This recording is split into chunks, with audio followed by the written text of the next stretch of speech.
Doing good. So I'm going to have to ask, is my name under my image?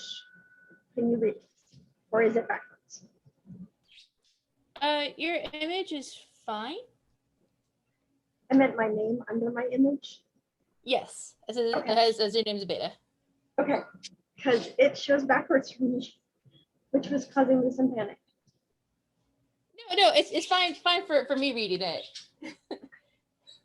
Excellent. Well, I am super excited that you're here. And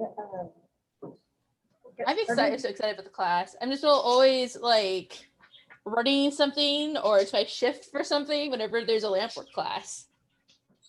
Well, I just want to be honest with you. This is going to be mostly discussion. And then some videos of me demonstrating the stuff that we're talking about, because a hothead torch, which is what I use, is extremely loud. And you can't hear me talk over the sound of the torch. And my workspace is outdoors. And so there's a lot of traffic noises. So it's going to be mostly conversation, and I hope that's okay. Oh, that's perfect. Okay. So I've got a couple handouts that I'm going to go ahead and drop into the chat.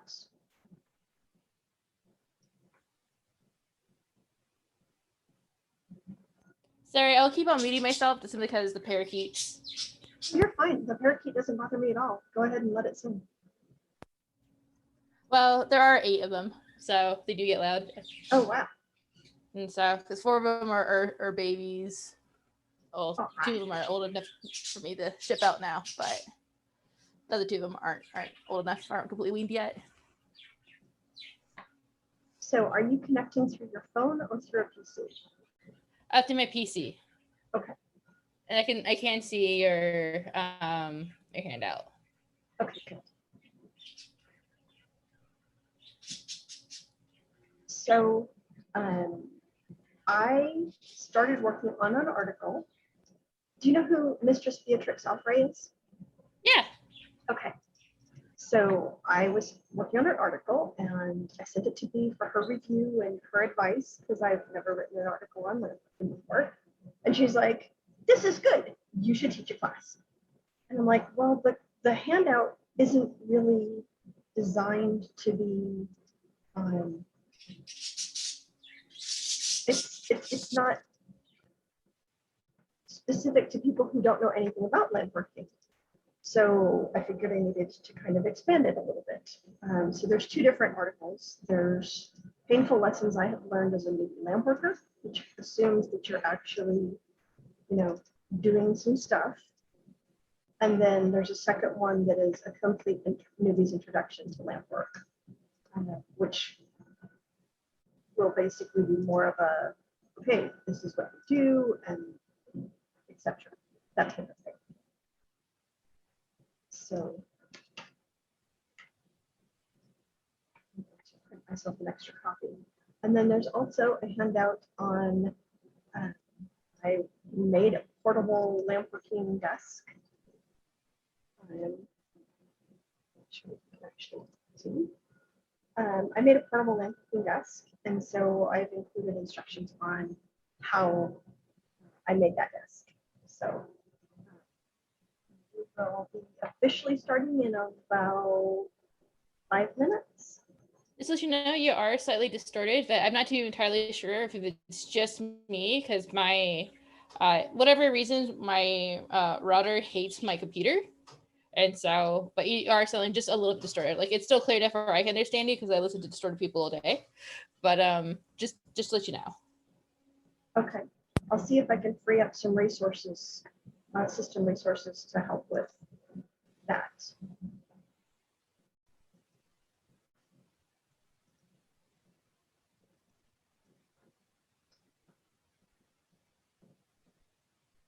And then while we're waiting for class to start, you get a sneak peek Everybody who attends today's class gets entered into a drawing, and the winner will get a kit that contains most of the things that you need to start lamp working.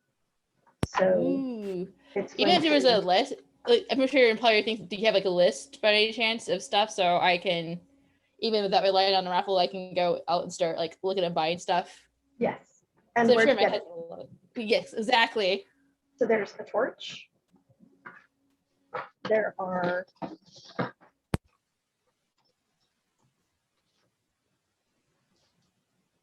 mandrels, which is what you spin the glass onto as you're working. There is bead release, which is what keeps your glass from sticking to the mandrels. There are stainless steel chopsticks, which you will use to make stringer. There is a colorful assortment of glass rods, which are all labeled as to the manufacturer and the color. So if you find one you really like, you can get more.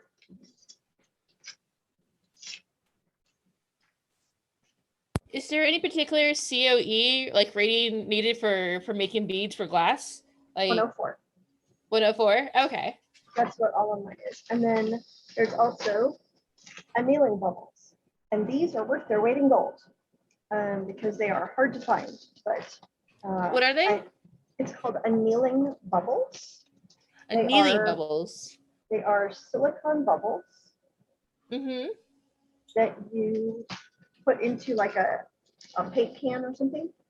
And then you can, as you finish making your bead, you put it into the annealing bubbles, and that allows it to cool down slowly because cooling down too quickly will crack your bead. I have a microwave kiln. I wonder if I could use that to kind of for beads. I have absolutely no idea, but you need to be able to hold your beads at approximately 960 degrees for a couple of hours. So I don't know if a microwave would do that. It's a microwave kiln, and so, but I don't know. I have no idea because I wasn't able to get my microwave kiln to work either. I'm gonna go grab something off my printer and I will be right back. But and then we'll start in just a few minutes. Bear with me 1 second.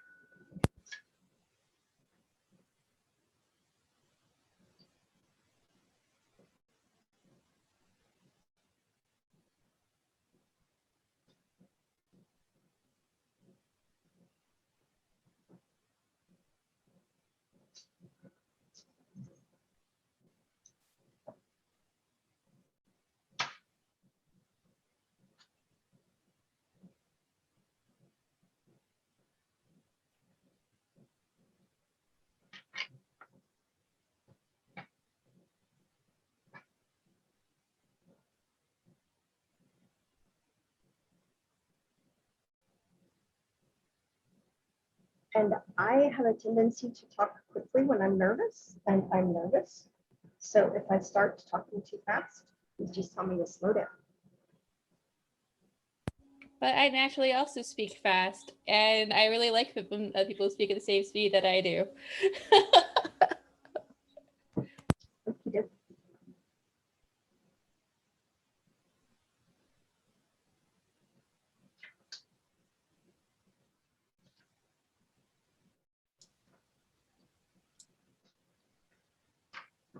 Hello and welcome. I'm so glad to have you here.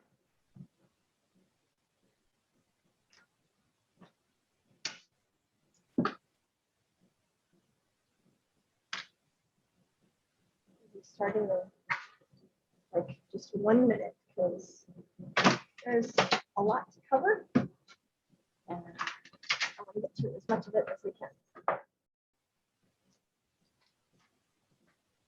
So I have actually brought my lamp working kit into the house. I don't generally work inside the house for reasons that I will get into, so that I can show you some of the tools and things that I use. Yeah, the last class was 2 hours and it only took an hour. So Pop it This over this is an this hour. is not going to take. I'm going to be pushed right up to the. This is not going to end early. Okay. So, as a form of introduction, my name, as you can see, is Zubeida Al-Badawiya. I have been playing in the SCA for just shy of 20 years. I have been doing lamp working. I first got introduced to it about 4 years ago. I took a class from Mistress Beatrix Alfrey, who came up from Wiesenfjord to North Keep and taught a class at our ANS. And I was absolutely and completely fascinated. I still have my very first bead, and I have not lost my love for it. When COVID hit, I lost my job and was home all day and thought, you know, this is the time. I'm going to take the time and get into this and kind of experiment with this art form and just kind of play around with it and practice and get in some good practice, because I really hadn't had the opportunity to have repetition. Oh Lord. Okay, so I have 2 cats, one of whom is fairly new and very energetic, and so things may get chaotic as they have decided that they want to help with the class.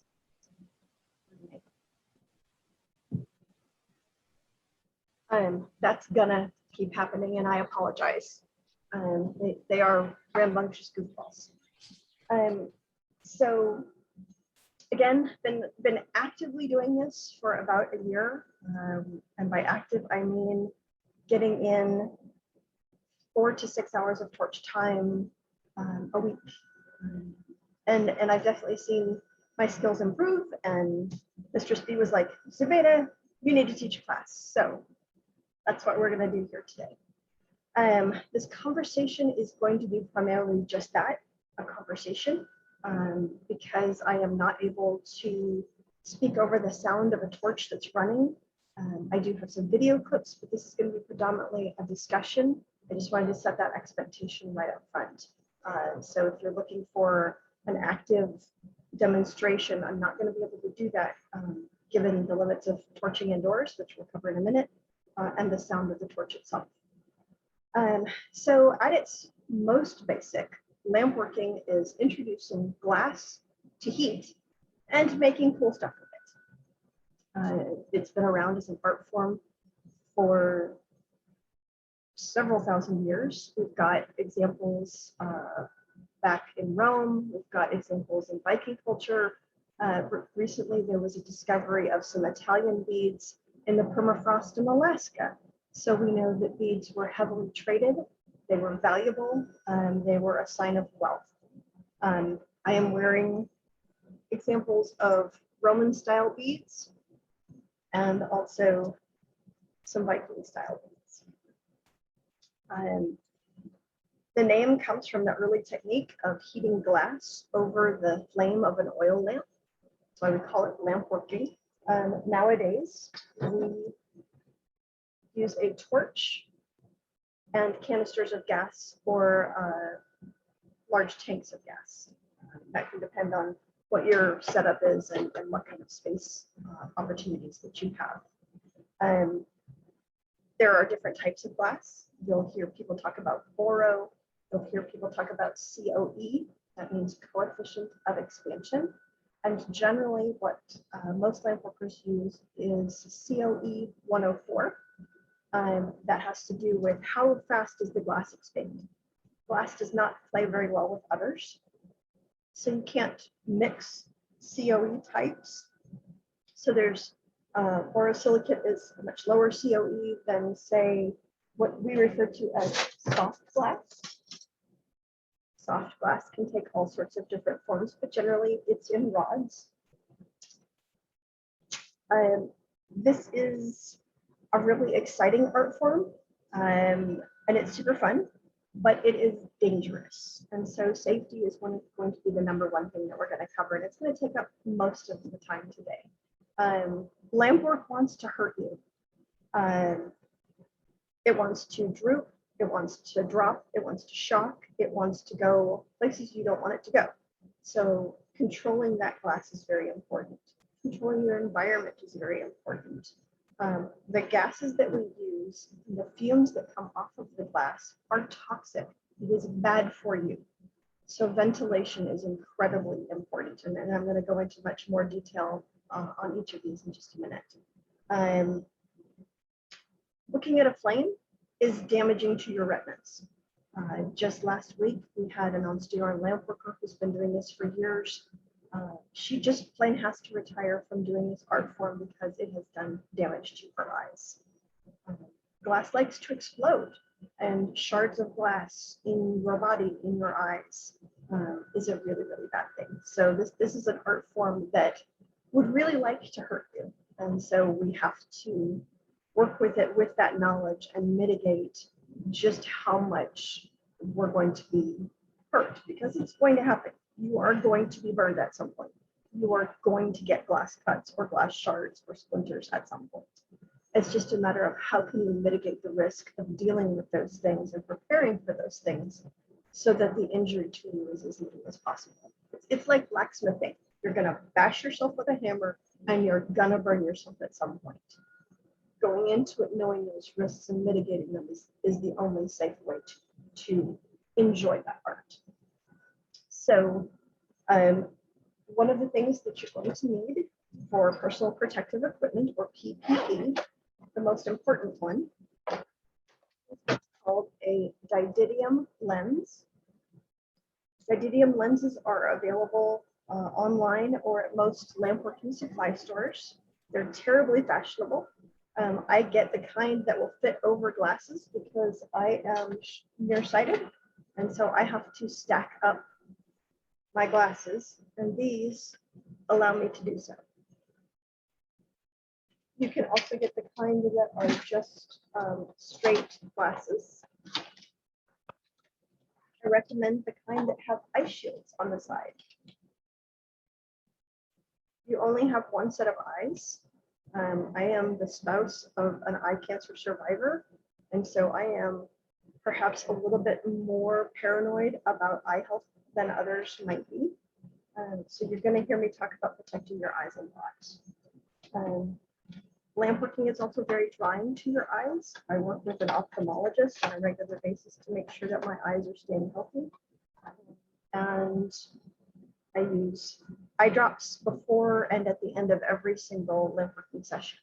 So do everything that you can to protect your eyes when you're lamp working, both physically protecting them by using the right type of lenses. There's techniques that can improve your safety with regards to your eyes. Vitamin C has a measurable effect on the health of your eyes. So if you're a lamp worker, start taking a daily vitamin C. It's a really good idea.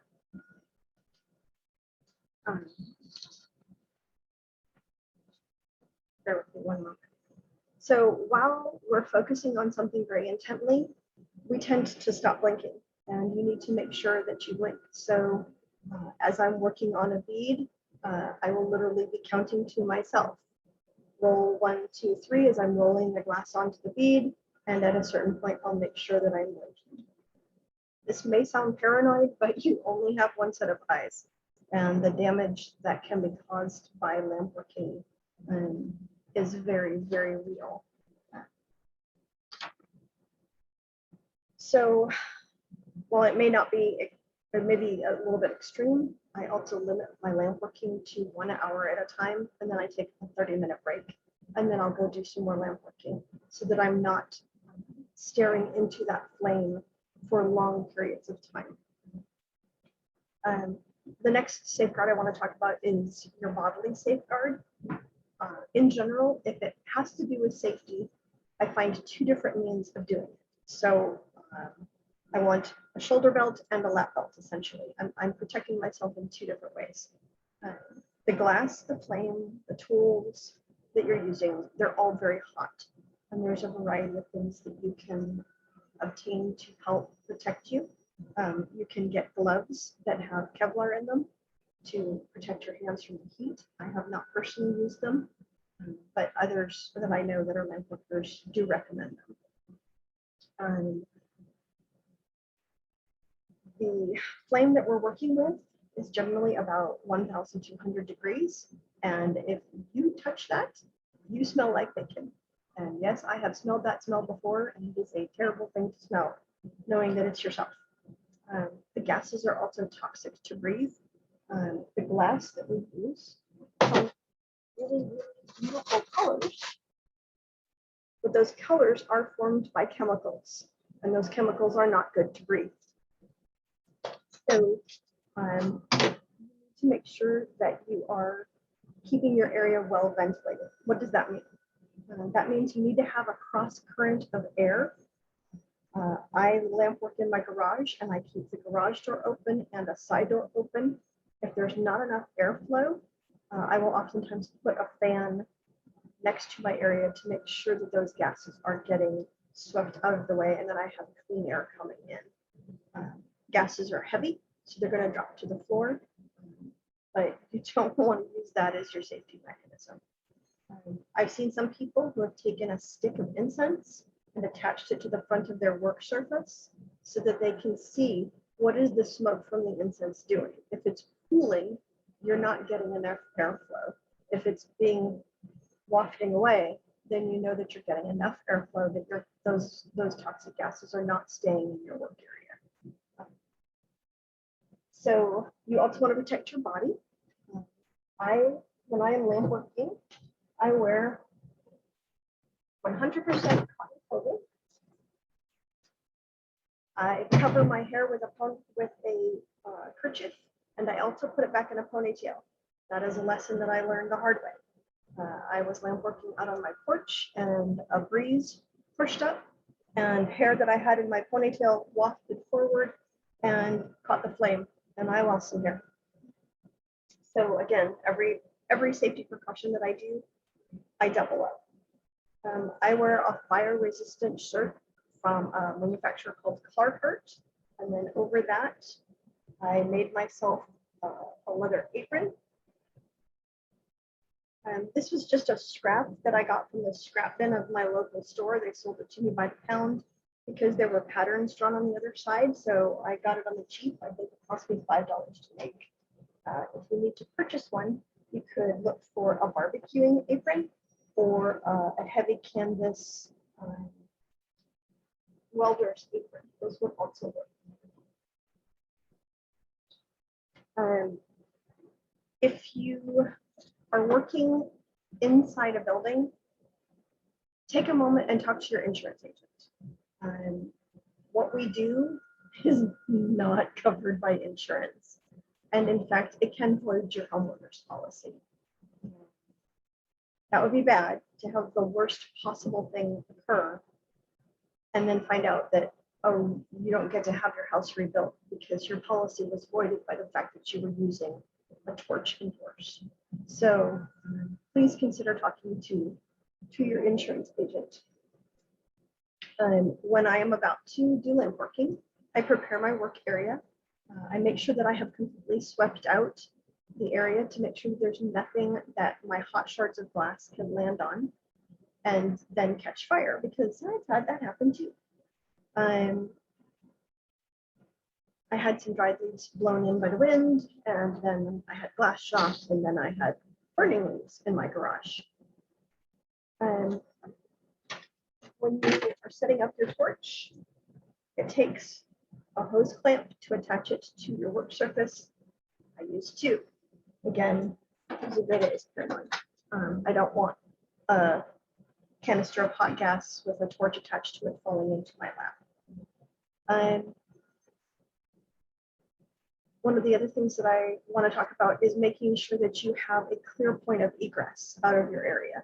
So if the absolute worst happens and you have a fire in your workspace, make sure that you have not put your workspace between you and the door. Make sure that you have a means of getting out of the area. I make sure that I always have two. For those who came in a little bit later, just want to let you know that there are 3 handouts in the chat. I'm going to be covering a lot of materials, so I'm going fairly quickly, but please at any time raise your hand or interject with a question. Are there any questions at this point? I don't see any handouts. If people came into the chat after you posted the handouts, they don't see any previous chat. Oh, that's a bummer. Okay, I will add them again at the end of the class. Thank you for letting me know that. Yeah, we learned that on a couple of Zooms back. Oh, okay, that's very pesky and frustrating. All right, thank you for letting me know. So we've covered don't set yourself on fire. We've covered don't set your environment on fire. We've talked about making sure that you have an exit point. We've talked about eye protection. We've talked about ventilation. And the last one I wanted to cover is bracing for shock. Glass is beautiful and fragile. And when you introduce it to temperature, it can explode. And I do mean explode violently. Some types of glass, some brands of glass are more shocky, is what we generally refer to it as. I don't recommend the Davardi brand of glass whatsoever because it shocks a lot. Also, if you're dealing with opaline or alabaster glasses, those also tend to shock more. And that can be really frustrating if you're trying to get started. So an opaline glass is going to be kind of a milky translucent glass. And yeah, they tend to shock a lot. So be prepared for things to pow. I've had glass shards literally fly 8 feet away. And this is why I make sure that I lamp work in an area that's been thoroughly swept and then I can again sweep multiple times, because those little teeny tiny glass shards will not come out of a carpet. So do not ever lamp work on a carpet. So how do you get started with lamp working? What are the basics? Well, you have to have something to melt the glass with. You have to have a torch. I use what's called a hothead torch.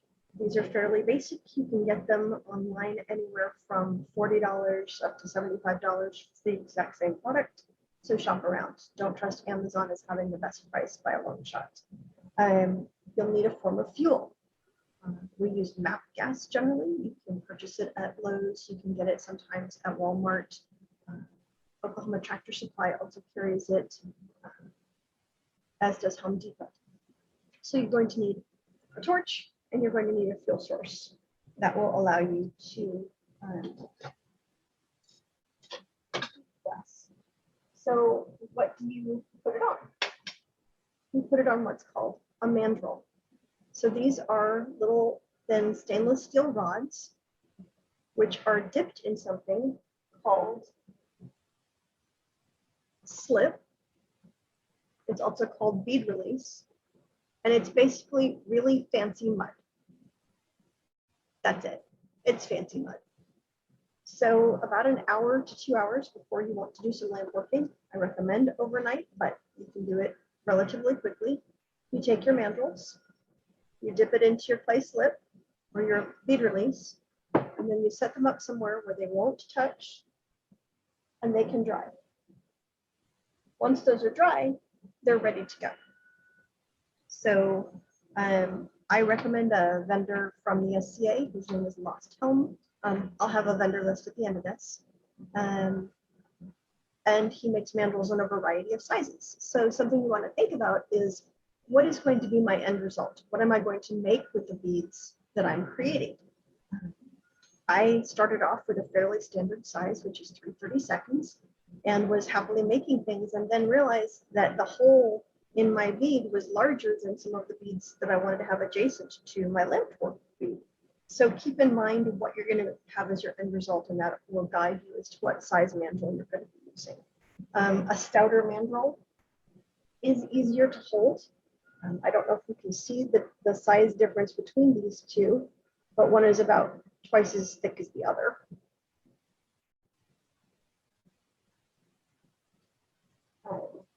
So a thicker one is easier to hold. It's a little bit easier for beginners.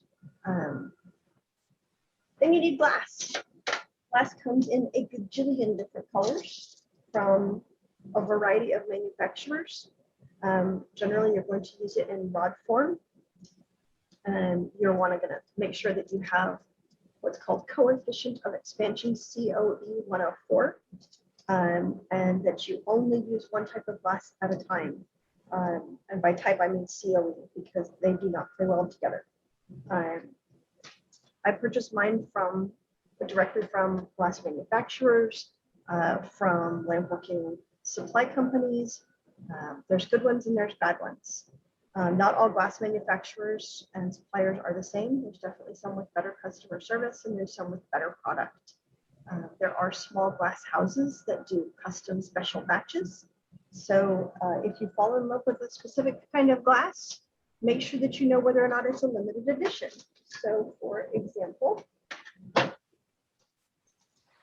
most beautiful glass on the planet, as far as I am concerned, is one called Sacre Bleu. It is made by a company called Creation is Messy, and it is limited edition. And so I went ahead and bit the bullet and bought a pound just to make sure that I've got a good supply. Most glass, yes, you can get day and night over and over again, but some you can't. So be aware of whether or not what you're using is a limited edition product. Glass comes in pretty much every spectrum of the rainbow.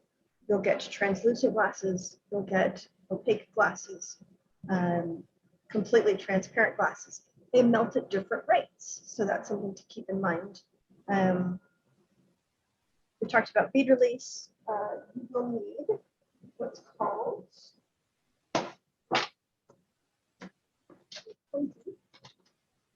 otherwise known as a metal chopstick. You can get them by the dozen on Amazon, and you're going to use this as a tool to create stringer. More on that later. You're also going to need something to pull the beads down once you're done making them. So for example, this is just a metal paint can with some annealing bubbles inside. Annealing bubbles are made of silica, and they allow the glass to ease down in temperature so that it does not get shocked. Once the beads have been cooling for a while,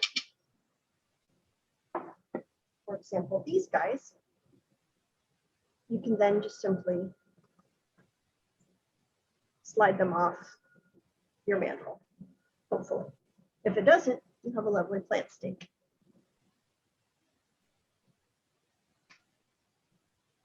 So other things that you're going to want to add to your tool set eventually, there is lots and lots and lots of things that you can add. There are mashers, which allow you to shape the glass. There are marvers, which allow you to create a very specific shape and size.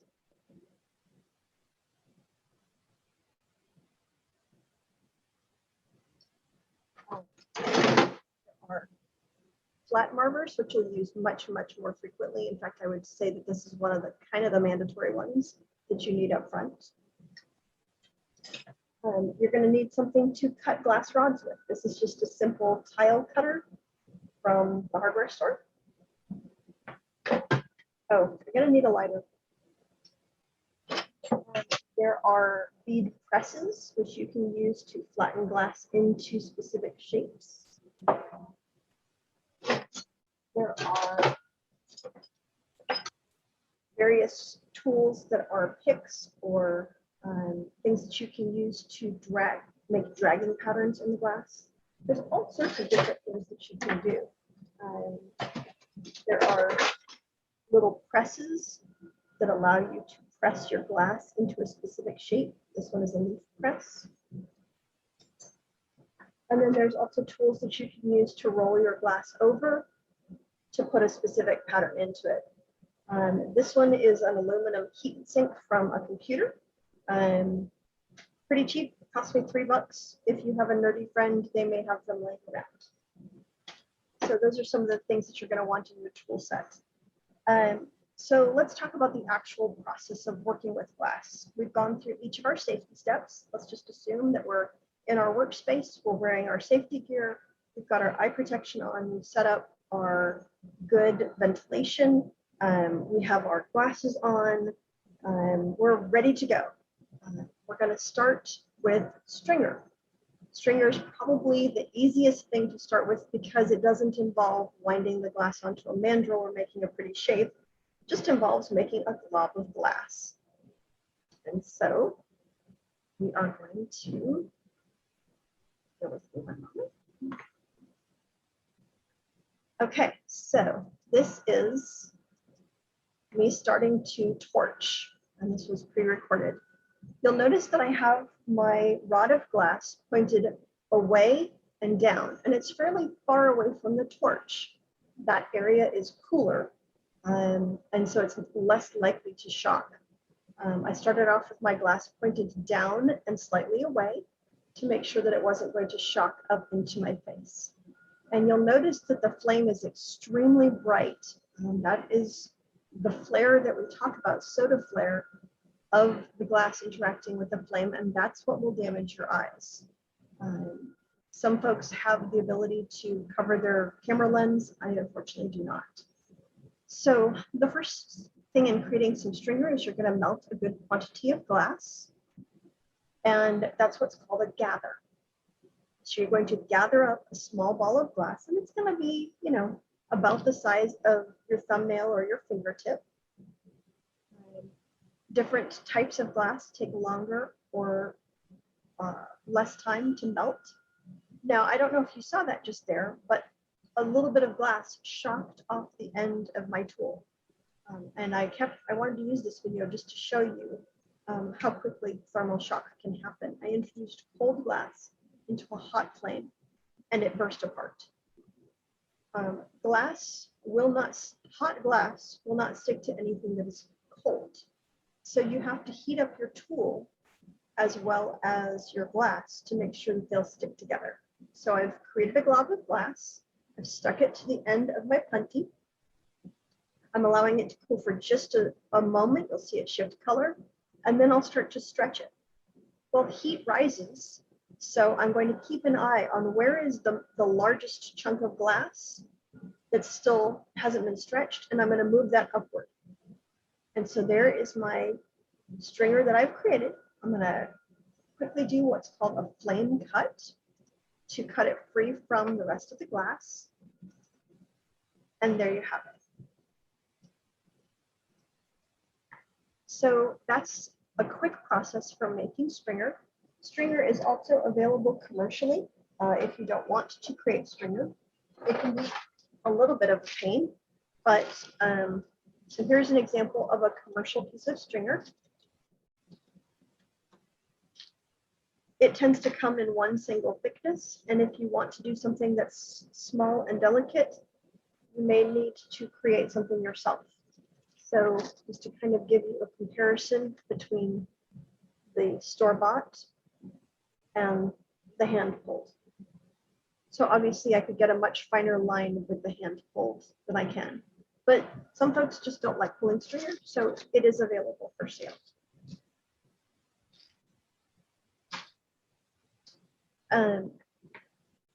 So when we actually start to make a bead, it's going to look a lot like pulling stringer at first. We are going to heat up our torch, introduce our glass into the flame. We're going to make sure that that glass is pointing away and down so that it's not directing shocky glass into our face. And I've got it fairly high out in the flame. You're not always going to be working that far, but that's where you want to start off with to warm up your glass so that it's not going to shock at you. Again, you can see the soda flare. That is the stuff that's damaging to your eyes.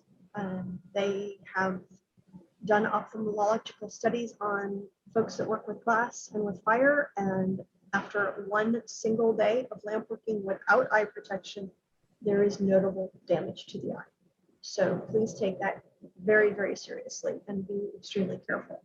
So my glass has started to warm up, so I'm bringing it closer to the flame where I can melt it more quickly. And you can already see it start to droop as it heats up. Glass loves gravity. It loves to slide around, and you have to keep turning your glass. Don't just turn it in one direction as you're turning it. Turn it in both directions, and that will help make sure that your glass bead stays round once you're applying it to your mandrel. So hot glass doesn't like cold metal, so I'm heating up my mandrel.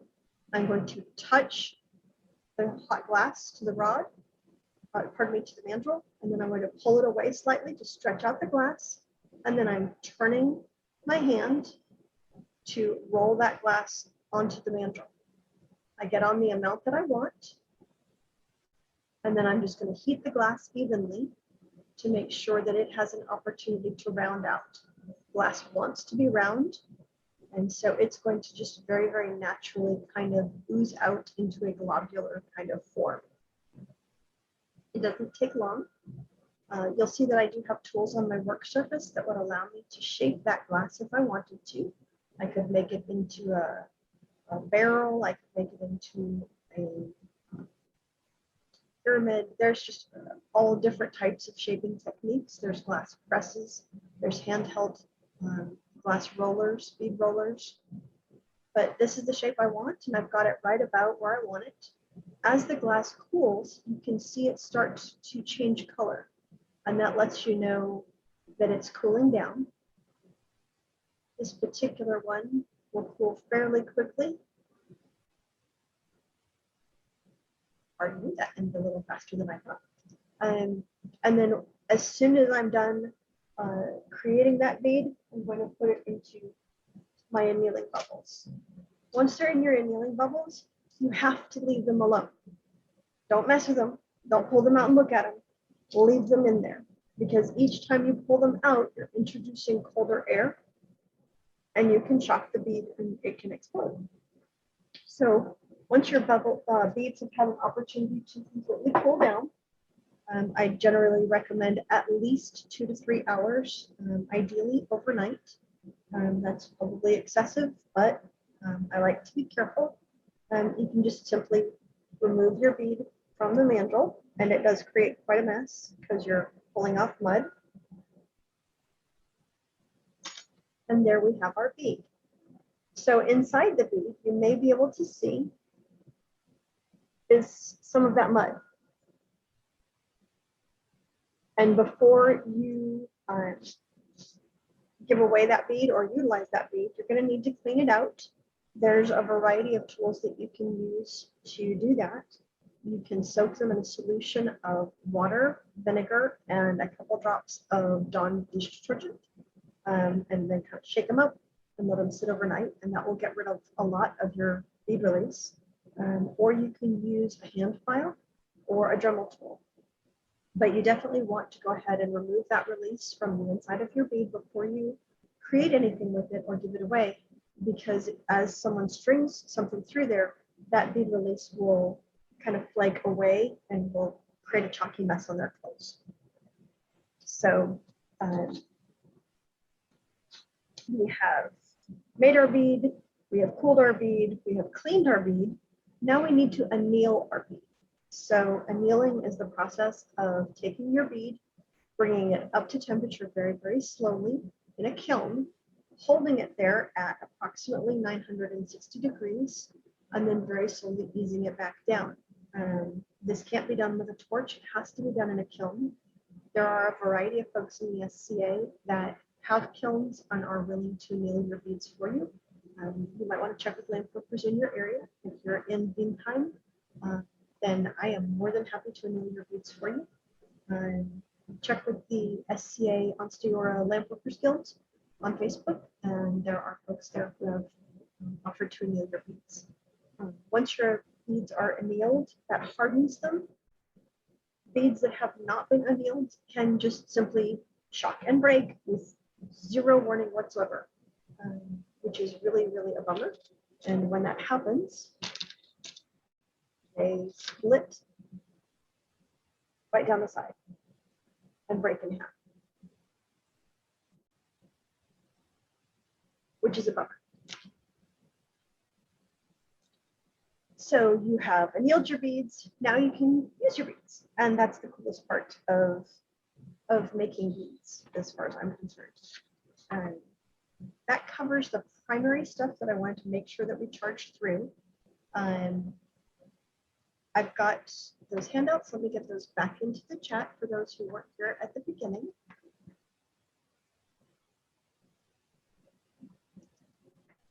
There are 3 items there is the text of this discussion. There's another piece called Painful Lessons I Have Learned as a Newbie Lamp Worker, and that's the next section that we're going to go into. And then there's a handout on how to make a portable lamp work desk. So as I said, I've been doing lamp work for about a year very actively, and I have learned some lessons very painful. And so we're going to talk about some of the little things that I've learned that would make your life a little bit easier as you're getting started. So one of the things that I learned is that if you put something into fire, it gets hot and it stays hot. Radical idea, I know. So if you have a tool that you're going to be using, such as this one, which you use to hold short rods, have 2 of them, because it takes longer for them to cool down than you might imagine. So if it's been 5 minutes and you need to change which color glass that you're using, and you start to unscrew the screw on your glass holder, it's so hot and it's going to burn you. So if there's a tool you're going to use, have 2. Also, this particular tool is super, super handy, but it has a design flaw to it. So when you hold it up sideways or front ways, there are 2 loops of metal, and the exterior loop creates a really lovely chimney for hot air to flow through. So when you are using this particular kind of tool, be aware of the angle that you're working relevant to the flame, because the flame is going to shoot right up this lovely chimney and burn your hand. Ask me how I know. While it's true that hot glass doesn't like to stick to cold things, be aware of things like your cell phone, because the surface of most cell phones is glass, and glass will stick to glass. I also recommend that you stay hydrated while you're working, but do not have an open mug, because glass can and will fly into your drink. I recommend a bottles that have a pull-up top, so that way glass cannot go into your food. Consider making a leather pouch or other type of pot holder to cover your lighter. You don't want to ever have your lighter exposed, because hot glass landing onto your lighter can cause your lighter to explode. If you work with canisters of gas, don't store your gas indoors, because they can start to leak. Periodically, put your torch head onto your onto your gas canister, screw it down and hold it up to your ear, because torches can develop a small leak, and you don't want to have gas leaking out of your torch head building up before you apply the lighter, which is going to cause it to catch fire. That can get a little bit scary. Tools that can be really useful to just kind of have available. I have a fire extinguisher that I have purchased just for my own peace of mind. What kind of fire extinguisher is that? Is it a powder? Is it foam? Do you know? That's a really darn good question. It is an ABC, so it's good for all different types of fires. It's liquid, so it's going to be a foam rather than a powder, so far as I know. So yeah, I think I paid $45, $60 for this, and I have it with me every single time I work with glass. Sometimes I'll also have a bucket next to me filled with water, just as an extra precaution. If you work with something called Marini, which is little teeny tiny glass that is patterned and cut into small bits, which looks like this. Let's see if I can get this open.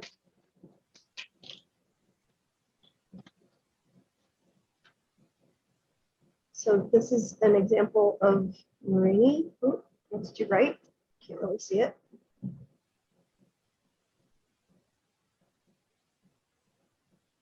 So Marini is cold, and you need to warm it up to make sure that it's going to stick to the glass. Because if you apply a Marini that is too cold to your hot glass, what's it going to do? It's going to shatter. So purchasing a cheap $3.99 cup warmer at Walmart, you put your Marini on it and warm them up slowly, and your Marini doesn't shatter quite as quickly.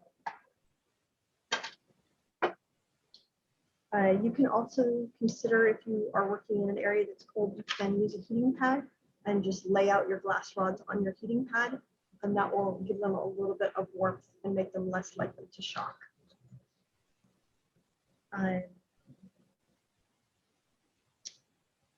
Amazon sells these really cool sets for hostesses.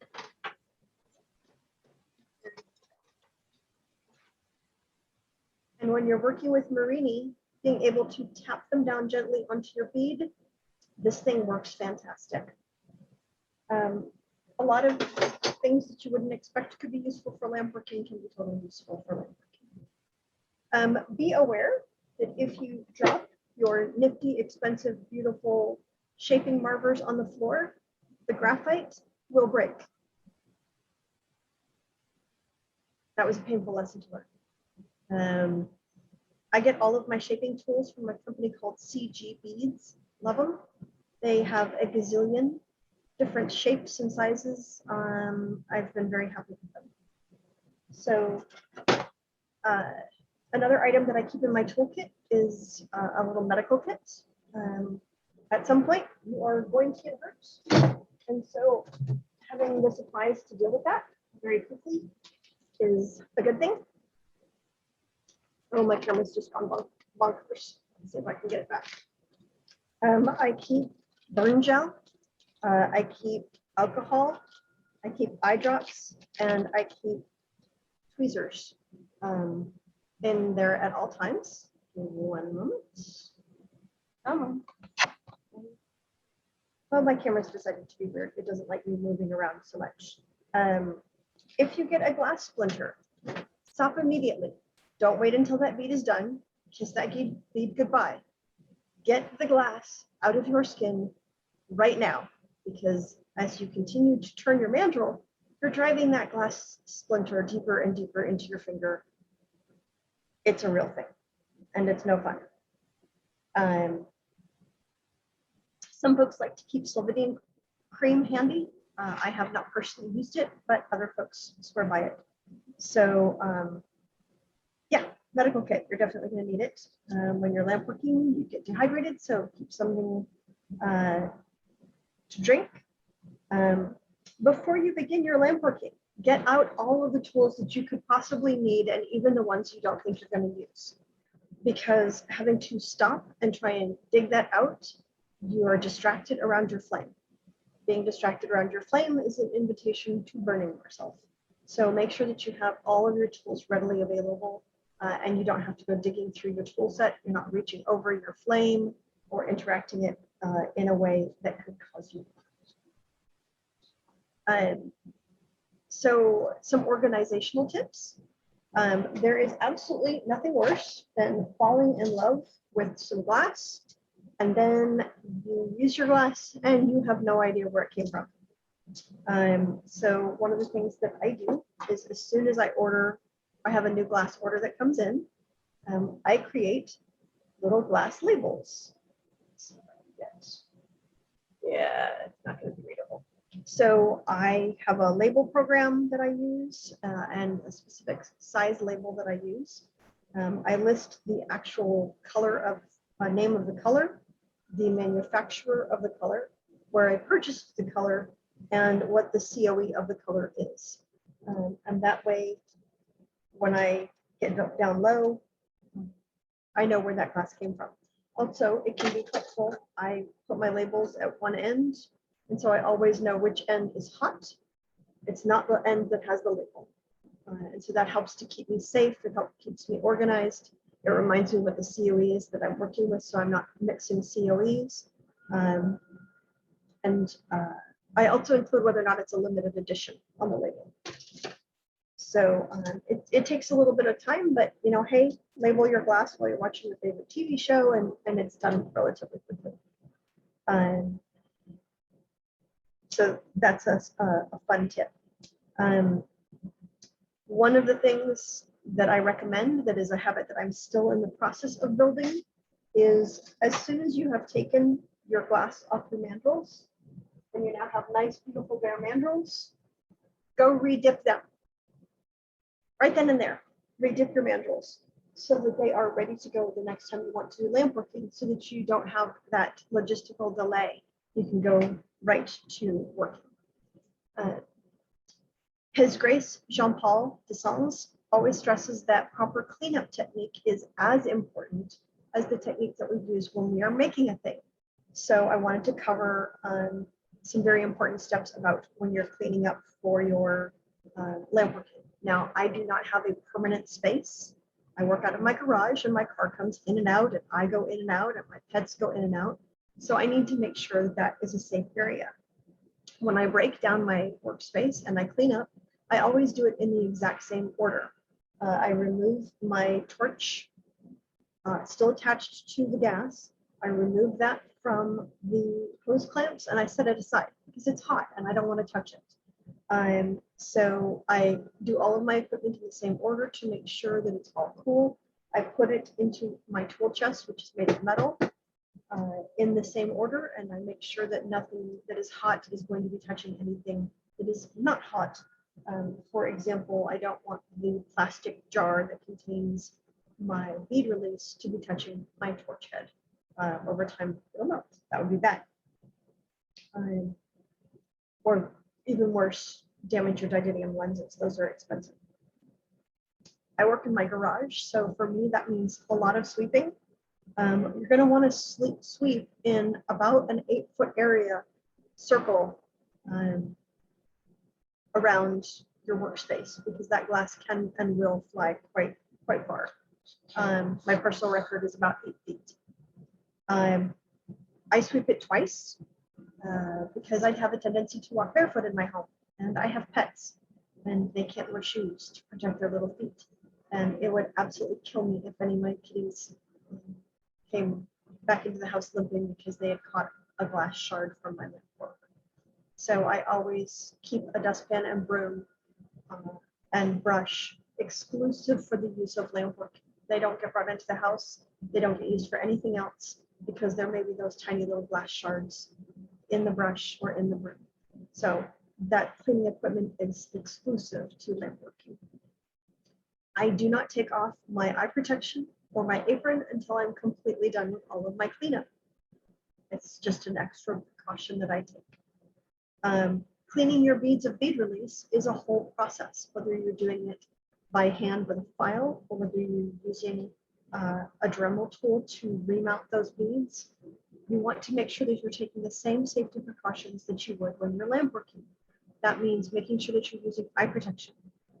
You want to also make sure that you're using breathing protection. So wear an N95 mask if you are reaming out your beads by some mechanical process, whether that's a hand file or a Dremel tool, because those tiny little shards of glass and the powder from the bead release, it's not good to be breathing. Again, this is a very, very toxic, dangerous thing that we are doing for fun. So take all of the precautions that you possibly can. You want to make sure that you're setting up your workspace so that you aren't having to reach across your Dremel tool to get the next bead that you're working on, because your Dremel tool will be happy to eat your sweater. Ask me how I know. So eye protection, breathing protection, clothing protection. Make sure that you are safeguarded when you are cleaning out your beads. Planning ideas. When in doubt, make 2 of each type of bead that you want to make, even if you think you only need 1, because one of them may crack in the kiln. It may not survive, and you don't want to have to try and redo all of your setup and recreate that moment to recreate your bead. So I always make double whatever I think that I need for a specific project. If you're making a project with many, many beads, make 15 to 20% more than you think you're going to need. It may be that you got one that the shape didn't quite work out, or you didn't quite like the color, or your piece just requires more than you think that you need. So give yourself some general room. as I said at the top, this isn't going to delve a whole lot into specific technique. While I can and do make beads, my actual technique is really fairly awful. And there's a lot of videos that teach much, much better technique than I do. But there are a couple things that I wanted to cover. And number one is take your time. This is not a race.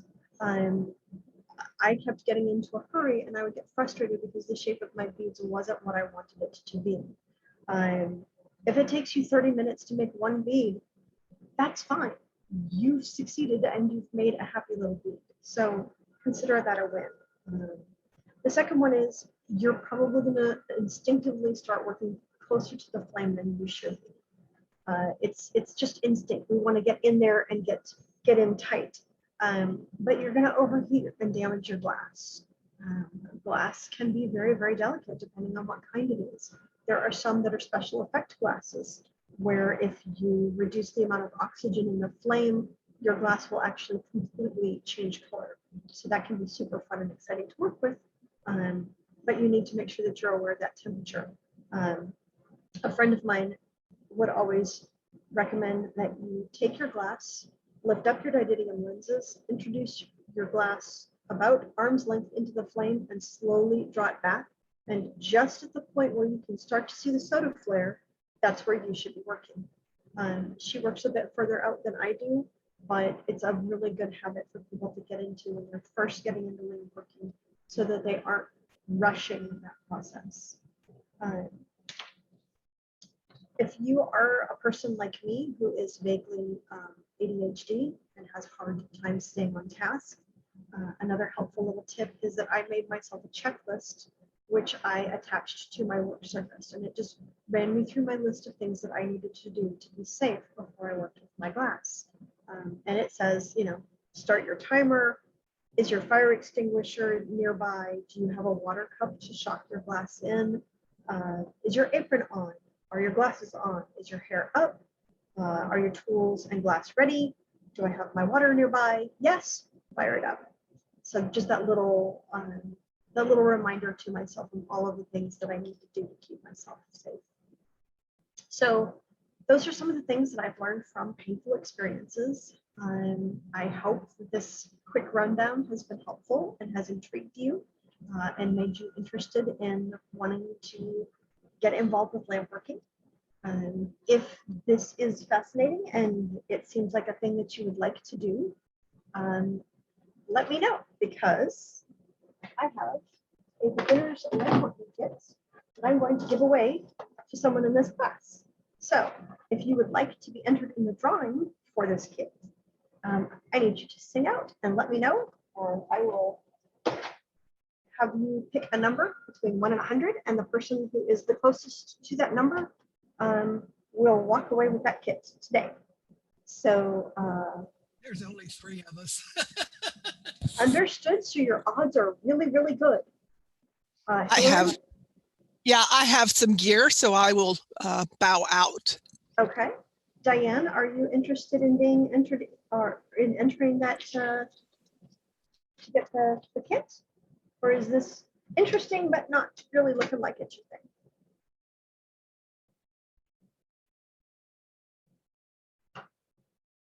She's Okay. got a check mark, so I guess she's interested. I saw a check mark. Okay. So in the chat, I have picked a number between 1 and 100. And the person who picks closest to that number will win the kit. So if you can put your answers in the chat. Ravina has picked 37. Diane, what is your pick?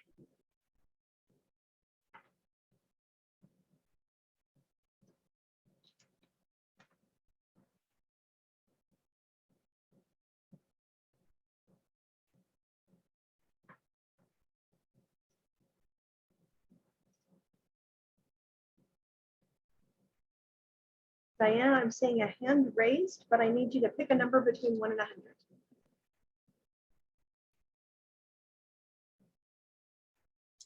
Can you unmute, Diane? Maybe you just tell us the number.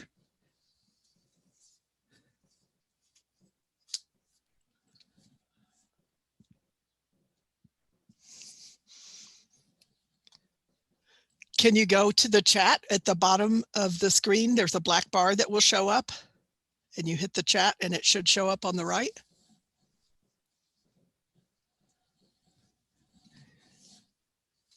Oops. There's Diane. Hi, Diane. If you could pick a number between 1 and 100 that is not 37, She's got it. then, okay, you picked 78. Okay, now I have to do some quick math. Hang on. Let me see who's closest.